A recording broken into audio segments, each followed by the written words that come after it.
국가 대 국가의 전투로 인해서 물러난 최초의 승전이 되겠습니다.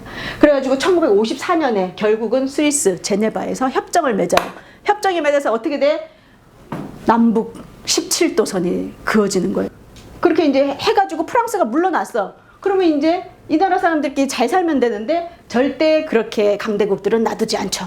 그래갖고 응오딘 지엠이라는 사람이 있었어요. 이 응오딘 지엠 사람은 원래 뭐 내무장관도 하고 뭐 그 정권에 있던 사람인데 1945년에 호치민이 이 사람을 알아봤어. 이 사람을 그래가지고 우리 정부에 같이 인사로 참여하지 않겠냐 그랬더니 너 이 사람은 반공주의자예요.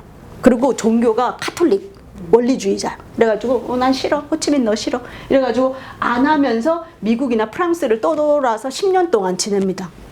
이승만이랑 비슷해. 그리고 나중에 돌아와. 언제 돌아와? 1954년에 제네바 협정이 해가지고 이제 프랑스 물러가고, 그리고 북은 호치민이, 남은 미국이 지원을 하게 됩니다. 아까 얘기했지만 도미노 이론이라든지 뭐 메카시 열풍이라든지 이렇게 되면서, 그리고 또 결정적으로 이제 한국 전쟁이 끝났잖아요. 그러면서 이제 중공군의 위험성 막 이런 걸 알게 된 거야. 그래가지고 미국이 지원을 하게 되면서 누구를 세워? 딱 보니까 미국 돌아다니고 종교도 비스무리하고 뭐 이거 반공주의고 딱인 거야. 응오딘 지엠을 정부를 막 지원을 하면서 이제 총리가 돼서 들어오게 되는 거예요. 그래가지고 국민투표를 하는데 이 국민투표 어차피 이 사람밖에 없어. 남베트남에 인물이 없어요. 그런데도 부정선거를 엄청나게 해. 갈수록 비슷해. 그래가지고 반공정치의 부정부패가 또 극심해요. 이 사람이 결혼을 안 했어요. 그래갖고 남동생 또 형은 무슨 뭐 어떤 지역, 후예 지역에 추기경, 카톨릭 추기경을 세워가지고 완전 정치와 종교를 또 일치해서 다 헤쳐먹고, 남동생도 또 엄청 뭐 해먹고, 남동생 부인이 또 입이 방정이야. 남동생 부인이 퍼스트 레이디 역할을 했는데 또 이게 문제가 생겼어요. 그래갖고 부정부패를 엄청 하는데 어떤 사건이 있었느냐? 1963년에 아주 유명한 그 사진입니다. 이 사진을 미치는 효과가 엄청 컸어. 틱광득이라는 스님이 계셨어요. 초파일 행사를 못하게 한 거예요. 그리고 불교를 엄청 탄압을 한 거야. 그러니까 이 사실을 전 세계에 알려야 되겠다. 그래갖고 몸에 기름을 붓고 소신공양을 했는데 세계 사람들이 다 깜짝 놀란 거야. 우리가 불 조금만 뒤어도 으악 저절로 몸이 반응하는데 이렇게 10분 동안 가부좌 자세로 있다가 쓰러져요. 그래갖고 세계가 너무 충격을 받은 거야. 그 어느 나라야? 베트남. 왜 그래? 미국이 그랬는데 뭐 응오딘 지엠 그랬. 진짜? 이렇게 된 거예요. 근데 그 입이 방정인 이 응오딘 지엠의 동생인 응오딘 누의 부인이 뭐라 그랬냐? 어떤 정신없는 스님의 바베큐 쇼에 전 세계가 왜 그렇게 호들갑인지 모르겠다. 이렇게 한 거야. 바베큐 그 해가지고 난리가 난 거예요. 남쪽에서. 그래가지고 이때 근데 응오딘 지엠이 자기한테 반대하는 사람들을 12,000명을 죽였어. 그리고 독립운동 했던 사람들도 조금이다 좌익이다 이러면 다 죽여버린 거야. 이렇게 공포정치를 하고 부패정치를 했는데다가 토지개혁을 했는데 실패했어. 북쪽도 토지개혁을 했어요. 근데 북쪽은 호치민이 좀 잘 해가지고 그나마 이렇게 토지개혁이 어느 정도 성공이었어요. 그러니까 일부 지지층에게는 엄청난, 그러니까 호치민도 그 토지개혁을 하다가 많은 사람을 죽이고 지주라든지 이런 사람들을 많이 죽게 했어요. 그 과정에서 독립운동 같이 했던 사람이었지만 지주고 있는 사람들은 많이 처형을 당했어. 그래서 호치민도 그런 평가에선 자유롭지 못한데 어쨌든 남쪽은 완전히 실패했어. 왜냐? 이 친인척들이 다 이거를 가지고 있었기 때문에 부패해가지고. 우리는 뭐죠? 남노당이 있었잖아요. 그것처럼 남베트남 민족해방전선이 이 남쪽에 만들어지게 된 거예요. 그걸 우리는 소위 뭐라고 말해? 베트콩. 그 베트남 꼬민이라 그래가지고 베트콩이라고 이렇게 좀 하대해서 부르는데 이건 그냥 하는 말이고, 이렇게 남베트남 민족해방전선이 남쪽에 생기게 됩니다.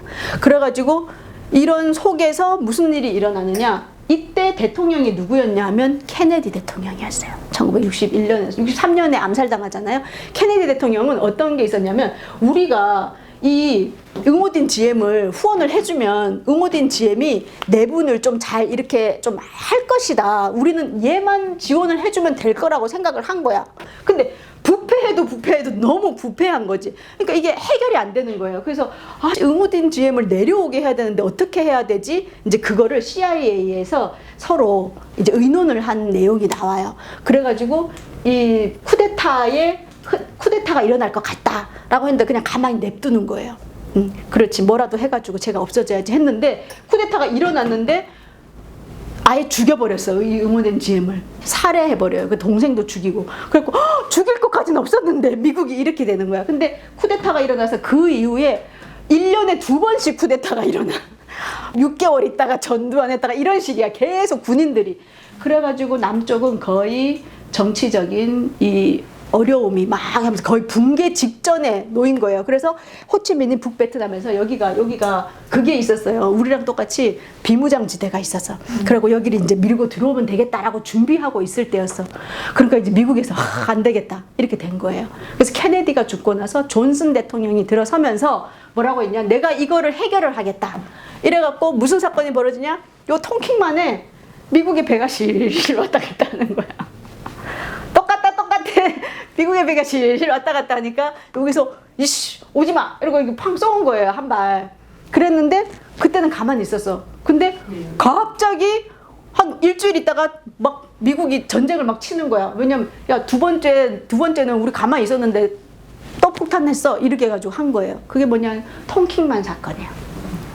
그래서 1차, 2차 8월 2일 날, 8월 4일 날 2번이나 침략했기 때문에 우리는 어쩔 수 없이 베트남을 쳤다라고 했는데 나중에 이 기밀 문서가 해제돼요. 2005년에 기밀 문서가 해제가지고 미국 국가안전국 보고서에 오픈을 딱 해보니까 뻥이었던 거지. 자작극이었던 게 8월 4일 어뢰종 공격은 전혀 물증도 없고 아무 증거도 없고 이 당시에도 문제가 있다라고 했지만 이미 그 의회의 승인을 받은 뒤야.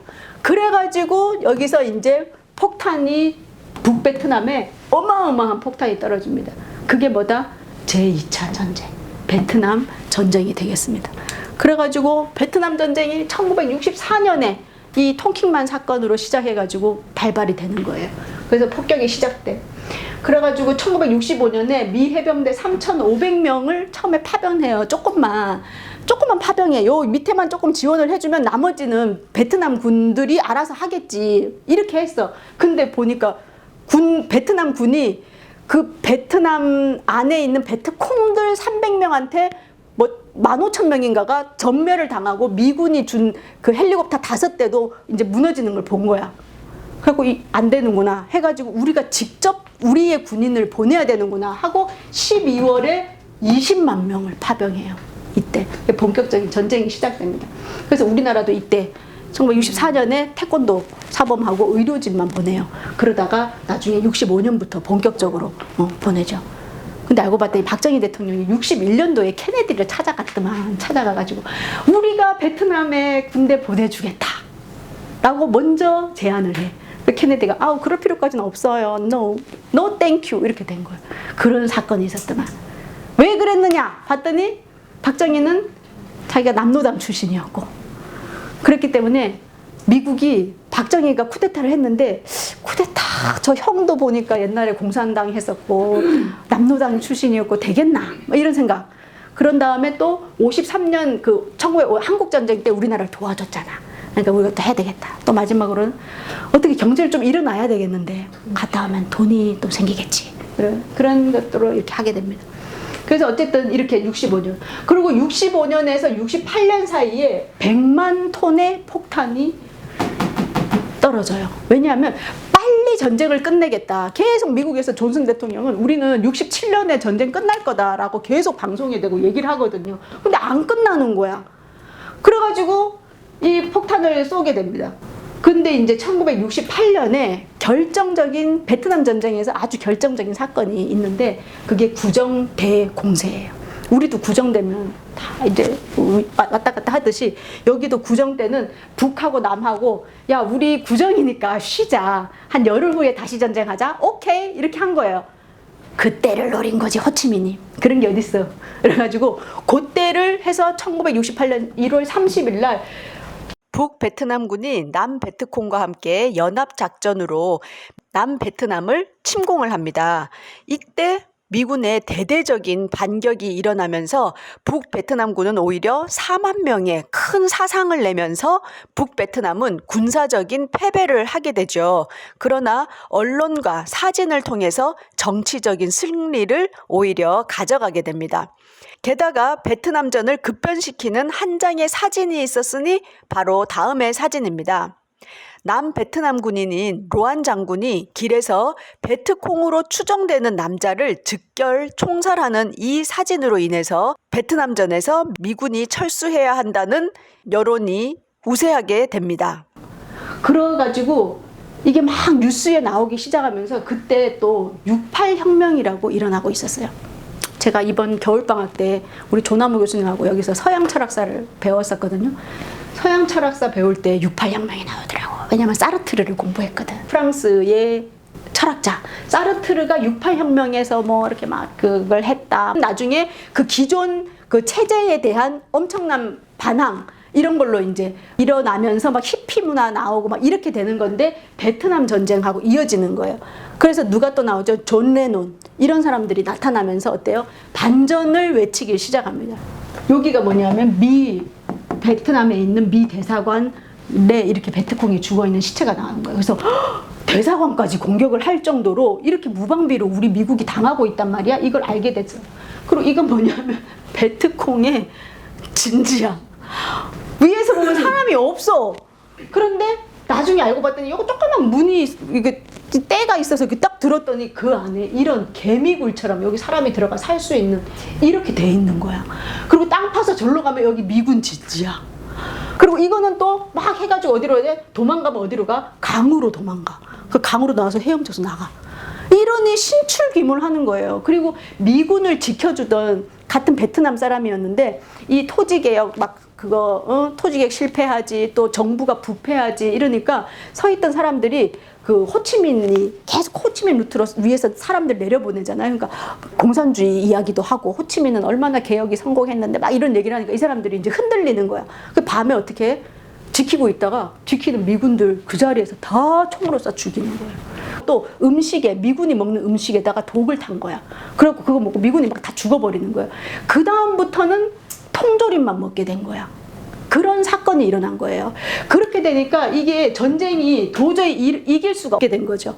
그러면서 비행기나 이렇게 헬리콥터로 쏴야 되겠다. 근데 사람이 어디에 있는지 안 보여. 그때도 이게 좀 밀림이 너무 잘 자라가지고 그래서 만든 게 뭐예요? 고엽제. 그리고 고엽제를 확 뿌려버리는 거야. 그러다가 1969년에 이 호치민이 사망을 하게 돼요. 사망하면서 유언이 뭐냐? 내 시신은 인민들에게 누가 되지 않게 조용히 화장해가지고 북, 중, 남에 나눠서 흩어서 뿌려달라 이렇게 얘기를 해요. 근데 호치민 묘를 만들어놨어요. 이 줄줄이 서가지고 이렇게 가고 있습니다. 이 호치민은 호 아저씨라고 불려요. 엉클 호. 그러니까 뭐냐면 이게 정치적으로 군림하는 사람이 아니라 이렇게 어렸을 때부터 유학자적인 그 풍모가 있어가지고 이 사람 관용을 엄청 얘기했어요. 그런 다음에 이제 닉슨 독트린을 발표해가지고 닉슨 독트린이 뭔지 제가 찾아봤어요. 뭐 6개 항인가 있더라고. 근데 다 아시아에 관한 거야. 1번 항이 뭐다? 미국은 앞으로 베트남 전쟁과 같은 군사적 개입을 피한다야. 69년에. 왜냐하면 그 때 공세 있잖아요. 그 명절 그 공세에 너무 이렇게 해가지고 막 여론이 들끓고 막 데모하고 이러니까 이걸 이야기해요. 그래서 닉슨 대통령이 이제 당선이 되고 이제 앞으로 이렇게 하겠다. 그런데 뭐냐면 이제 고민이 빠진 거야. 어떻게 빠져나오지? 이게 좀 이렇게 좀 민망하지 않게 어떻게 빠져나오지? 이렇게 한 거예요. 그래서 1970년에 어떻게 되냐면 호치민 루트 있잖아요. 호치민 루트가 어디냐 하면 호치민 루트가 여기예요. 여기 북베트남이 여기가 이제 호치민이 있는 곳이잖아요. 그러니까 이 남쪽에 베트콩에 무기를 전달해 줘야 되는데 일로는 못 가니까 요 라오스하고 캄보디아를 통해서 이렇게 간 거야. 그래서 이제 물자를 이렇게 해준 거거든요. 저게 호치민 루트라는 거예요. 저거를 깨 부수느라고 우리나라 군인도 주로 저기 가서 그걸 했거든. 그래가지고 이제 그렇게 하다 보니까 이 캄보디아를 침공하게 된 거야.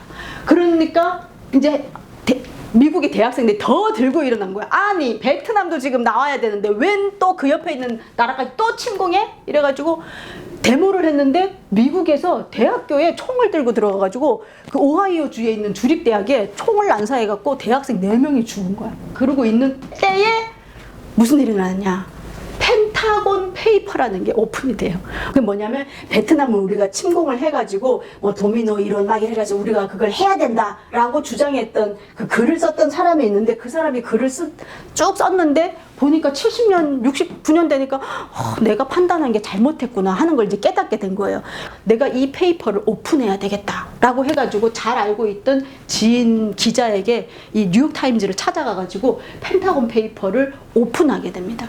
그래서 이 오픈한 내용에 처음에 그 베트남의 뭐 민주화를 위해서라고 했던 거는 10%고 나머지는 다 미국이 살기 위한 거였고 막 이런 게 폭로가 되면서 닉슨 대통령은 무슨 생각을 하게 됐냐면 그 생각을 하게 된 거야. 야, 내 비밀을 알고 있는 누군가가 언젠간 또 저렇게 오픈할 수 있겠구나. 이렇게 하면서 1972년에 대통령 선거 유세를 하는 도중에 민주당, 이 사람은 공화당이었거든, 닉슨이. 공화당이었는데 민주당 사람들이 무슨 얘기를 하고 돌아다니는지를 내가 들어봐야 되겠다 해서 도청을 하게 되는 거야. 그게 워터게이트 사건이 터지게 되는 거예요. 그 도청을 했는데 그 도청이 걸리잖아요. 걸렸는데 닉슨이 나 안 했다 이러고 1973년에 대통령이 다시 재선이 돼요. 재선이 됐는데 이후에 재판하는 과정에서 뭐예요? 닉슨이 거짓말한 게 들통이 난 거야. 그래서 치명적인 그 도덕의 상처를 입고 탄핵받기 직전에 자기가 내려오게 돼요. 그래서 미국 역사상 최초로 미국 대통령이 임기 도중에 내려오는 사건이 벌어지게 됩니다. 이 사건들이 다 여기 베트남이랑 연결이 되어 있더라고요. 그래갖고 이제 나와야 되잖아. 이제 진짜 전쟁을 접어야 되겠구나. 근데 그냥 접으면 안 되고 내가 이 북베트남하고 남베트남하고 이제 화해 억지로라도 협상 테이블에 앉히려면 둘 다 힘이 빠져야지 내 말을 들을 거다 이 생각을 하게 돼요. 그래가지고 북베트남에 다시 공세 폭탄을 엄청나게 쏟아부어요. 그게 바로 부활절 공세예요. 1972년에 이제 키신저 닉슨 대통령의 정책 보좌관이었고 나중에 존슨 대통령 됐을 때는 국무장관을 했던 우리가 많이 들어봤죠. 헨리 키신저라는 이 분하고 레드토라고 북베트남의 대표하고 만나요. 둘이 만나. 이제 우리 전쟁을 그만둡시다. 협상을 벌여요. 막 협상을 벌이는 도중에 하노이에다가 12만 톤의 폭탄을 쏟아붓는데 그때 쏟아부은 폭탄이 뭐냐면 네이팜탄이에요. 네이팜탄을 내가 검색해봤더니 6.25 전쟁 때도 네이팜탄이 떨어졌더라고. 그리고 그 걸프전인가 거기에도 했는데 지금은 그게 반인륜적이다 그래서 사용 금지가 된 네이팜탄인데 그게 뭐냐면 유지, 그러니까 기름 있죠. 식용유 같은 거 하고 비누 만드는 그런 재료에다가 약품을 넣어가지고 끈적끈적한 건데 그거 폭탄이 터지면서 3000도의 열을 내면서 다 태워버리는 거예요. 그래서 식물, 그 다음에 건물 다 타고 사람 몸에 딱 붙잖아요. 그럼 이게 기름 성분이 있어서 물에 들어가도 안 되고 이 살을 도려내거나 잘라야지만 이게 타들어가는 게 멈추는 거예요. 안 그러면 쫙 타들어가서 화상으로 결국은 죽는 엄청 끔찍한 그 팜을 이때 어마어마하게 떨어뜨려요. 이때 또 베트남에 전세를 돌리는 사진이 하나 나타나죠. 이 사진. 대표적인 사진. 많이 보셨죠? 이게 네이팜탄이 터져가지고 뒤가 다 이렇게 불나서 이제 연기에 마을이 다 되고 어린아이들이 뛰어나오는데 얘는 왜 벌거벗었느냐? 네이팜탄에 막 옷이 붙은 거야. 그래서 옷이 타는 걸 이렇게 벗었는데 등에는 이렇게 화상이 입은 상태였어요. 근데 이 소녀가 나중에 지금 활동하고 있는 사람이에요. 이 사람 이름이 판틴 킴 푹. 지금 결혼해가지고 이제 아기도 낳고 사는데 이분은 킴 재단이라는 걸 만들어가지고 전쟁 고아라든지 전쟁으로 인한 피해를 입은 사람들을 돕는 재단을 만들어가지고 전 세계적으로 강연을 다니는 그 사람이에요. 그래서 이 사람이 바로 저 여자였다.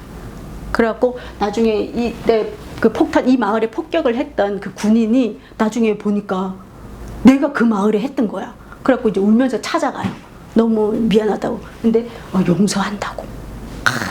끔찍. 끔찍한 그런 일들이 일어나요. 저 사진으로 이제 무조건 이제 협상하자 이렇게 돼가지고 협상을 하게 됩니다. 그래서 1973년에 파리에서 평화 협정을 하면서 베트남이 휴전, 미군 철수를 결정하게 되는 거예요. 그러면서 이제 74년에는 결국엔 닉슨 대통령이 그 월터 게이트 사건으로 사임하고, 그 다음에 포드 대통령이 들어가서 남베트남의 지원을 축소를 합니다. 근데 사실은 남베트남은 협상하기 싫었는데 억지로 협상을 했어. 사인을 한 미국이, 그러니까 야 사인해, 빨리 사인하면 내가 너 도와줄게, 너 힘들다 그러는데 도와줄게 라고 했어. 그 약속은 누가 했다? 닉슨이 했어. 73년에. 근데 74년에 그만둬 버렸네. 그러니까 이제 남베트남이 막 도와달라 그래요. 왜냐면 북베트남이 파워가 세니까 딱 쳐들어올라 그러니까, 통일 전쟁을 하려니까 도와줘 하는데 닉슨은 없고, 그 다음에 다음으로는 포드 대통령이 됐는데 이때 의회에서 커트를 해버린 거예요. 그래갖고 안 돼.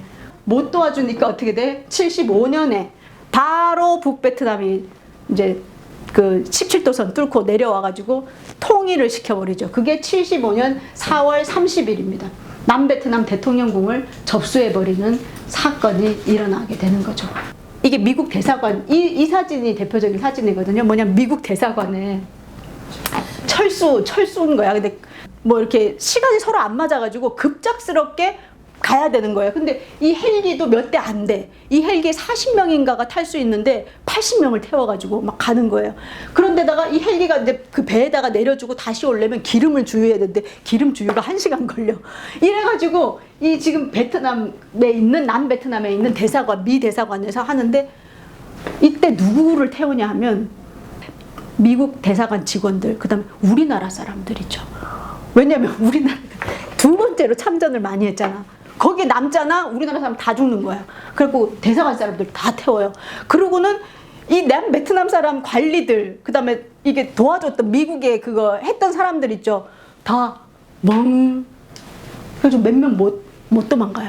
그래가니까 이 타려고 하는데 타지 말라고 막 이렇게 미는 장면인 거야. 이 미국 사람이. 그런 아비규환의 이 상황에서 이런 상황이 일어나는 거예요. 뮤지컬 미스 사이공 아시죠? 그 스토리가 이 스토리예요. 그런 뮤지컬 작품이 나와요. 이게 상징적인 사진. 그 베트남 궁에, 대통령 궁에 탱크가 밀고 들어오면서 이제 모든 게 끝나면서 통일이 이루어지는 그 사건입니다. 그래서 지금도 베트남 대통령 궁에 가면 뭐가 있냐면 요 탱크 전시돼 있어요. 그래가지고 사망자, 전사자 어마어마하게 많아. 너무 많아. 그래서 내가 한국이랑 어떤가? 우리 6.25 전쟁 진짜 많이 죽은 거더라. 이거 어마어마한. 나중에 그럼 PT 올려드릴 테니까 보시면.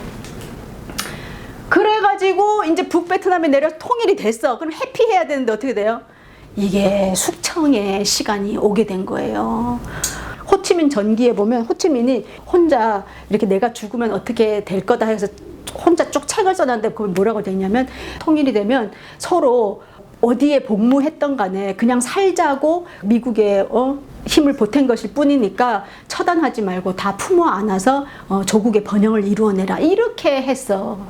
근데 호치민이 없고 그 다음에 그 바톤을 이어받은 사람이 아주 강력한 공산주의자였어요.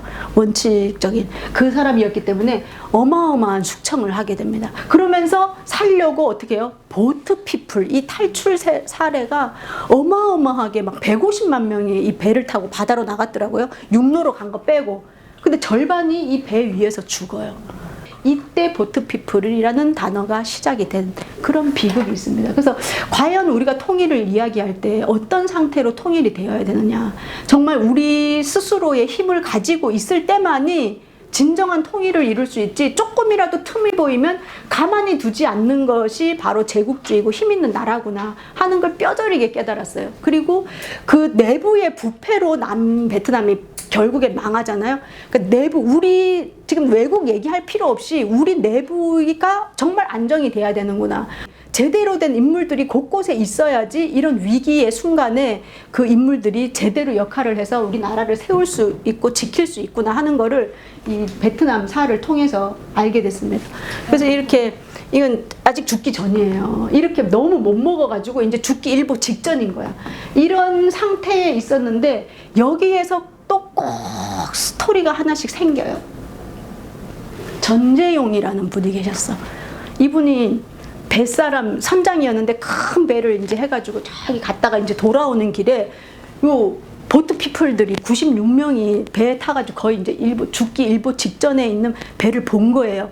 그런데 그동안 그 보트 피플들이 뭐 24개의 배를 만나서 살려달라고 했는데 다 외면했대. 그래서 이분도 이제 회사에다가 한국에다 전화한 거야. 아, 지금 여기 어딘데 베트남 난민이 저기 있다. 보트 피플을 구하려고 한다 그랬더니 회사에서 하지 마. 이렇게 거부를 한 거야. 그래서 이제 거부하다가 이분이 너무 양심에 찔려가지고 내가 책임진다 이래갖고 회의를 한 상태에서 25명이 있는 원양어선 광명호에 이 보트피플 96명을 태웁니다.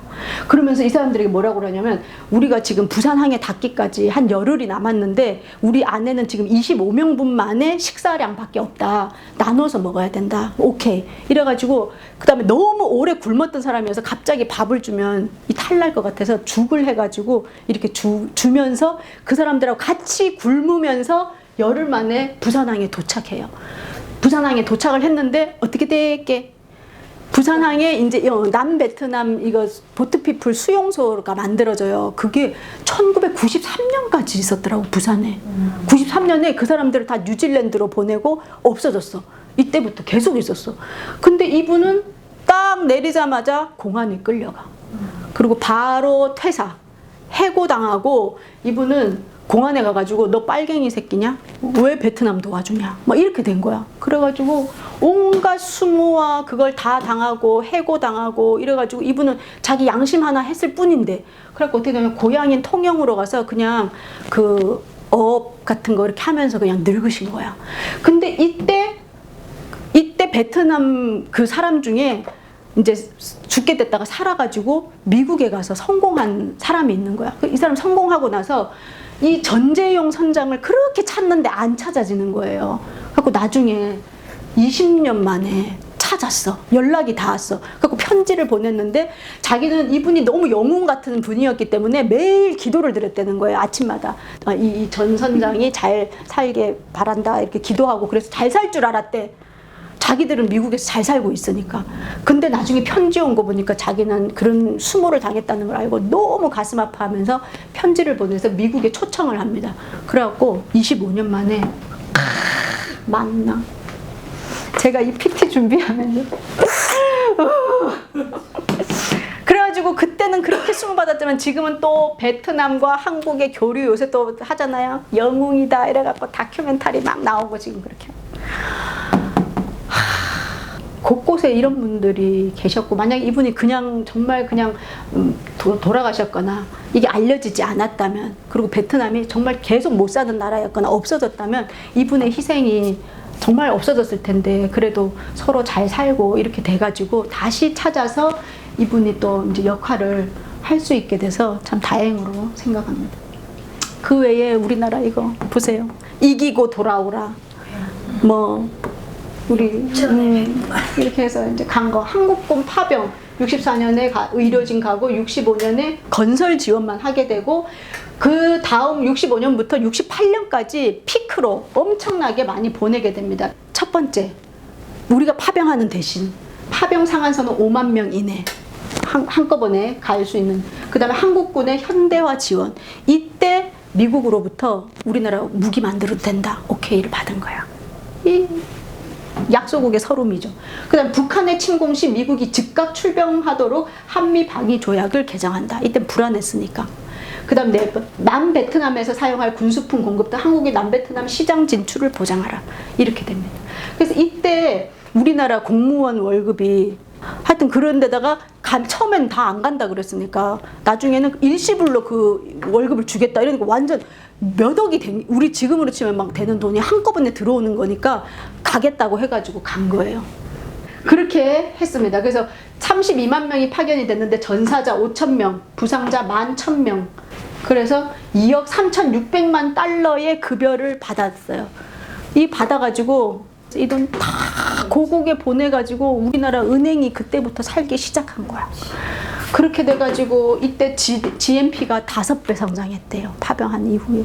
이래서 결국엔 내가 이제 공부하면서 이제 베트남 파병을 괜히 해가지고 말이야 이러다가 나중에 지금 우리가 다 이렇게 잘 먹고 잘 사는 거 그런 거.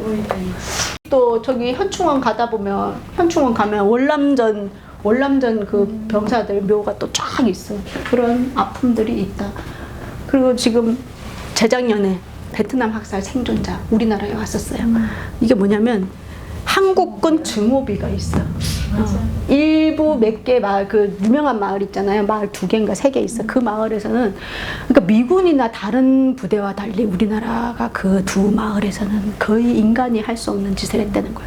다 죽이고는 그 불도저로 한 번 더 시체를 밀었다라든지, 뭐, 그 다음에 여성들 다 강간하고 나서 강간한 여자를 죽인다든지, 그 다음에 또 거기 현지차라 그래야 되죠. 그렇게 애기 낳아놓고서는 그냥 월남 끝나니까 와가지고 아예 뭐 아빠 없는 자식이 된 사람들이 지금 몇만 명이나 거기 살고 있고, 이런 아픔을 우리가 준 거를 잊으면 안 된다. 그래서 2018년에 와서 이 대한민국 국회에 와서 그런 거 이야기했었어요. 그리고 이거에 대해서 모의 법정, 평화 법정을 열었어. 그때 판사가 김영란법의 김영란이죠. 그분이 판결을 하셨더라고요. 이런 서로 주고받는 아픔의 그 역사가 있어요. 그래서 이런 증오비가 몇 마을에 있는데, 어떤 마을에는 요거를 앞에 그 연꽃으로 다 덮어놓은 마을이 있대요. 왜냐하면 지금은 이 비가 우리에게 도움이 안 된다. 그래서 연꽃으로 해놨어. 그래서 이렇게 통일이 돼가지고 해피하게 살 줄 알았더니 주변에 캄보디아에 그 킬링필드 영화 보셨죠? 그쵸. 폴포트가 거기 학살, 그 요번에 남산의 부장들에 보면 막 캄보디아에는 뭐 200만 명 뭐 죽였는데 막 하는 거 있잖아요. 거기서 킬링필드에서 엄청난 사람들을 죽였는데 거기에 베트남 사람도 포함이 되어 있었던 거야. 그러니까 이 베트남에서 우리 국민을 왜 괴롭혀 하고 캄보디아를 침공을 했어. 그리고 거기서 전쟁이 일어나니까 중국이 너 왜 우리 편 또 건드려 이래가지고 중국이 어쨌든 쳐들어왔던 전쟁이 있어요. 그래서 이것도 베트남은 자기가 이겼다. 그리고 중국도 자기가 이겼다라고 역사책에는 기록이 되어 있어요. 근데 중국은 들어왔다가 그냥 빠집니다. 들어왔는데 너무 베트남 군이 막강한 거야. 그래가지고 계속 이제 유인작전이 지금 하고 있다는 걸 알게 됐어요. 그래서 하노이에서 다 기다리고 있었거든요. 베트민 군들이. 그러고 있었는데, 야, 저기로 가면 우리 다 죽는다. 그래서 가다가, 야, 우리는 베트남 혼내줬으니까 이제 물러가도 돼. 이러고 가다가 빠진 전쟁이 3차 인도차이나 전쟁입니다. 1979년.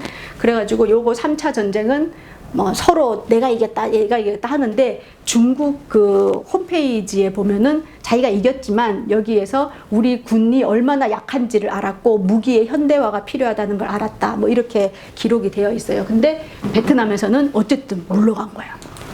그래서 베트남 근현대사 마무리하자면 이렇게 해가지고 인도차이나 전쟁 해서 3차에 걸친 전쟁을 통해 가지고 했고, 아까 그 강력하게 공산주의를 외치던 사람이 있었잖아요.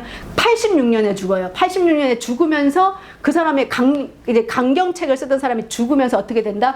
베트남이 이제 미국이 물러나고 경제 제재를 아주 강력하게 해요. 지금 북한 하듯이. 그래가지고 너무 못 살고 아사하는 사람이 나올 지경인 거야. 근데 주변에 둘러보니까 인도네시아 막 이런데, 필리핀 이런데 다 이제 그 자본주의를 받아들여서 잘 살잖아. 그래서 딱 도이머이 정책, 도이머이가 뭐냐, 새롭게 받아들인다 해가지고 도이머이 정책을 1980년대 후반부터 쓰게 돼요.